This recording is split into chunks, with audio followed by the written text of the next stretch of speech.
Hello दोस्तों, नमस्कार। आप सभी का हमारे लिसन मोटिवेशनल चैनल में स्वागत है। आज मैं आपको 3 ऐसी स्टोरी सुनाने जा रहा हूं जिसे सुनने के बाद आपकी ऊर्जा पहली जैसी नहीं रहेगी।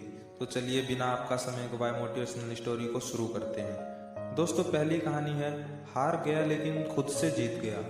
हरीश नाम का एक लड़का था। उसको दौड़ने का बहुत शौक था।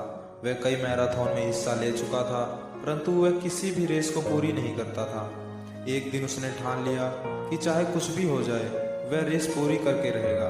अब रेस शुरू हुई। हरीश ने भी दौड़ना शुरू किया। धीरे धीरे सारे धावक आगे निकल रहे थे, मगर अब हरीश थक गया था। वह रुक गया। फिर उसने खुद से बोला, अगर मैं दौड़ नहीं सकता तो कम से कम चल तो सकता हूँ। उसने ऐसा ही किया। वह धीरे धीरे चलने लगा, मगर वह आगे जरूर बढ़ रहा था। अब वह बहुत ज्यादा थक गया था और नीचे गिर पड़ा। उसने खुद को बोला कि वह कैसे भी करके आज दौड़ पूरी जरूर करेगा। वह जिद करके वापस उठा, लड़खड़ाते हुए आगे बढ़ने लगा और अंत में वह रेस पूरी कर गया। माना कि वह रेस हार चुका था, लेकिन आज उसका विश्वास चरम पर था, क्योंकि आज से पहले रेस को कभी भी पूरा नहीं कर पाया था। वह जमीन पर पड़ा हुआ था, क्योंकि उसके पैरों की मांसपेशियों में बहुत खिंचाव हो चुका था। लेकिन आज वह बहुत खुश था, क्योंकि वह हार कर भी जीता था। दोस्तों, हम भी तो इस तरह की गलती करते हैं। हमारी लाइफ में भी कभी ना कभी कोई परेशानी आती है तो उस काम को नहीं करते और छोड़ देते हैं। अगर आप एक स्टूडेंट हो और आप रोजाना 10 घंटे स्टडी करते हो और किसी दिन कोई परेशानी की वजह से आप पढ़ाई नहीं करते, मगर आपको भले ही 5 आवर मिले, पढ़ना जरूर चाहिए। हरीश की कहानी से हमें यही सीखने को मिलता है कि अगर हम लगातार आगे बढ़ते रहें तो एक दिन हम हार कर भी जीत जाएंगे। छोटे छोटे कदम बढ़ाते जाओ और आगे बढ़ते जाओ, यही सफलता का नियम है। अगर आपको भी ये मोटिवेशनल स्टोरी अच्छी लगी हो तो हमें कमेंट के माध्यम से ज़रूर बताएं और चैनल को सब्सक्राइब ज़रूर करें। दोस्तों, दूसरी कहानी है परिस्थितियों को दोष देना। कुछ लोग हमेशा परिस्थितियों को दोष देते हैं। यह मोटिवेशनल स्टोरी ऐसी है जिसको सुनकर आपकी आंखें खुल सकती हैं। काफ़ी समय पहले की बात है। दोस्तों, एक आदमी रेगिस्तान में फंस गया था।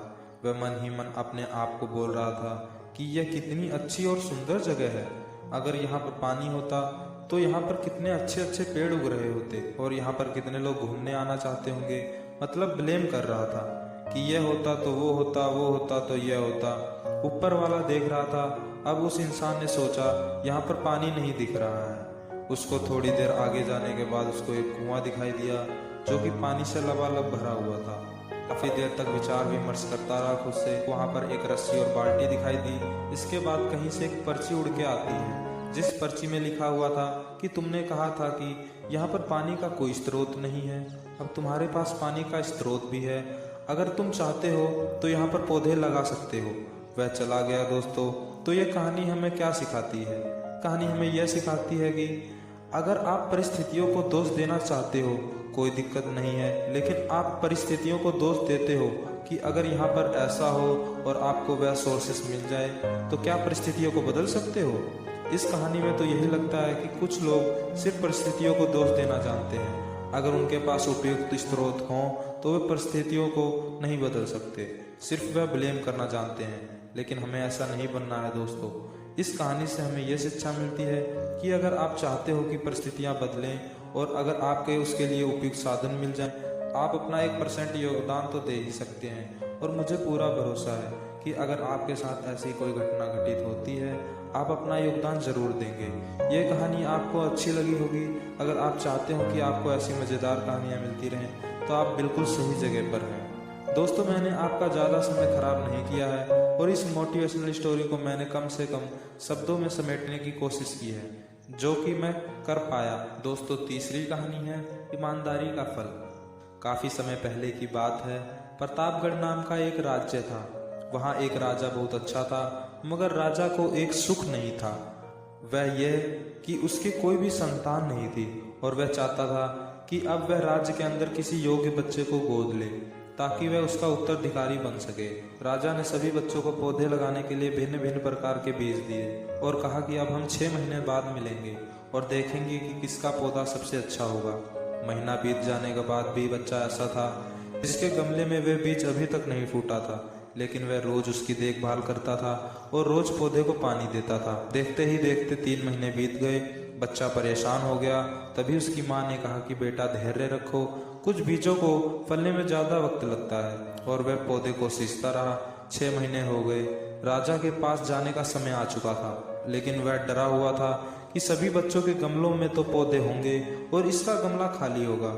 लेकिन वह बच्चा ईमानदार था और सारे बच्चे राजमहल में आ चुके थे। कुछ बच्चे जोश से भरे हुए थे क्योंकि उनके अंदर राज्य का उत्तराधिकारी बनने की प्रबल लालसा थी। अब राजा ने आदेश दिया, सभी बच्चे अपने अपने गमले दिखाने लगे, मगर एक बच्चा सहमा हुआ था क्योंकि उसका गमला खाली था। तभी राजा की नज़र उस गमले पर गई। उसने पूछा, तुम्हारा गमला तो खाली है? तो उसने कहा कि मैंने तो इस गमले की 6 महीने तक देखभाल की है। राजा उसकी ईमानदारी से खुश हुआ कि उसका गमला खाली है, फिर भी वह हिम्मत करके यहाँ आ तो गया। बच्चों के गमले देखने के बाद राजा ने उस बच्चे को सभी के सामने बुलवाया। बच्चा सहम गया और राजा ने वह गमला सभी को दिखाया। सभी बच्चे जोर से हंसने लगे। राजा ने कहा, शांत हो जाइए, इतने खुश मत होइए। आप सभी के पास जो पौधे हैं वो सब बंजर हैं। आप चाहे कितनी भी मेहनत कर लें, उनसे कुछ नहीं निकलेगा, लेकिन असली बीज यही था। राजा इसकी ईमानदारी से बेहद खुश हुआ। उस बच्चे को राज्य का उत्तराधिकारी बना दिया गया। लेकिन हमें इस कहानी से क्या सीखने को मिला? मेरे हिसाब से अपने अंदर ईमानदारी का होना बहुत ज़रूरी है। अगर हम खुद के साथ ईमानदार हैं तो जीवन के किसी न किसी पड़ाव में सफल हो ही जाएंगे, क्योंकि हमारी औकात हमें ही पता होती है। हम खुद को पागल बनाकर खुद का ही नुकसान करते हैं। दोस्तों, अगर आप भी सफलता की सीढ़ी का पहला कदम चढ़ना चाहते हैं तो हमारे चैनल को जरूर सब्सक्राइब करें। धन्यवाद।